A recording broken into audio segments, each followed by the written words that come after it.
समझिए कि देर क्यों हो रही है। दरअसल तेजस MK1A तेजस का एक एडवांस्ड वर्जन है जिसमें इलेक्ट्रॉनिक वॉरफेयर सिस्टम, बेहतर रडार, आधुनिक तकनीक को जोड़ा गया है। यह अपग्रेड इसे अधिक सक्षम बनाते हैं, लेकिन नए सिस्टम के इंटीग्रेशन, टेस्टिंग और सर्टिफिकेशन में अधिक समय लगता है।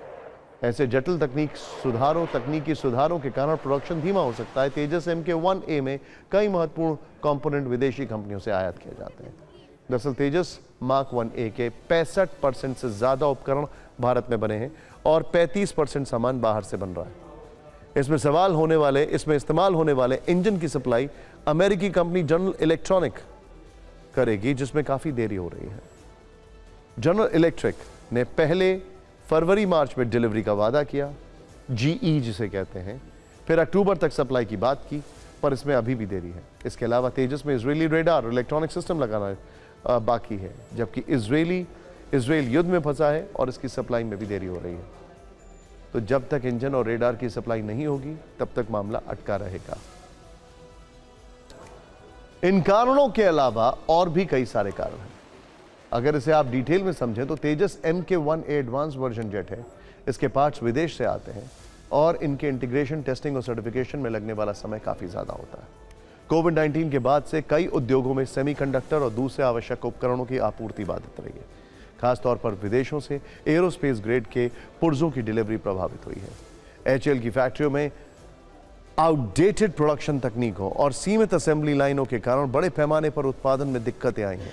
तेजस उत्पादन के लिए नई असेंबली लाइन बेंगलुरु में बनाई गई थी, लेकिन इसे पूरी क्षमता के साथ कार्यशील होने में समय लगा। भारतीय वायुसेना को उच्च मानकों के हिसाब से गुणवत्ता चाहिए।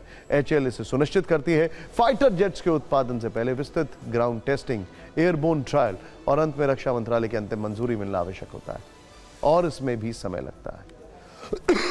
Excuse me. HAL एक PSU है जहां निर्णय लेने में नौकरशाही की धीमी प्रक्रिया भी प्रभाव डालती है। कागजी कार्रवाई में अधिक समय लगता है। HAL को 83 तेजस मार्क 1A बनाने का ऑर्डर किया गया था। कंपनी को 2024 से 2028 के बीच 83 एयरक्राफ्ट की डिलीवरी करनी है। इसीलिए HAL को सालाना कम से कम 16 तेजस MK1A विमान बनाने थे। लेकिन संकट यह है कि 2024 खत्म हो चुका है और एयरक्राफ्ट की डिलीवरी शुरू नहीं हुई है और इसी से एयर चीफ नाराज हो गए। उनकी इस नाराजगी को HAL भी समझ रहा है। इसीलिए HAL के निदेशक ने कहा है कि एयर चीफ मार्शल की चिंता वाजिब है, इस पर हम काम कर रहे हैं और जो तकनीकी मुद्दे हैं उन्हें सुलझा लिया गया है। यहां पर एयर चीफ और HAL के निदेशक दोनों की तरफ से यह जताने की कोशिश की जा रही है कि डिलीवरी में देरी ब्लेम गेम नहीं है, बल्कि एक जायज चिंता है और इस पर काम हो रहा है। एक बार सुनिए कि HAL के निदेशक ने क्या कहा। The delays are not simply attributable to I would say laziness on part of the industry. There have been technical issues which have got sorted out. Now, the concern of the air chief is understandable. Of course, the squadron strengths are going down.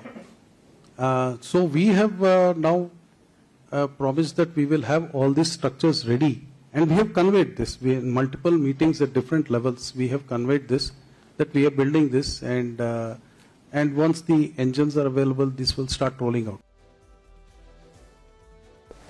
Excuse me.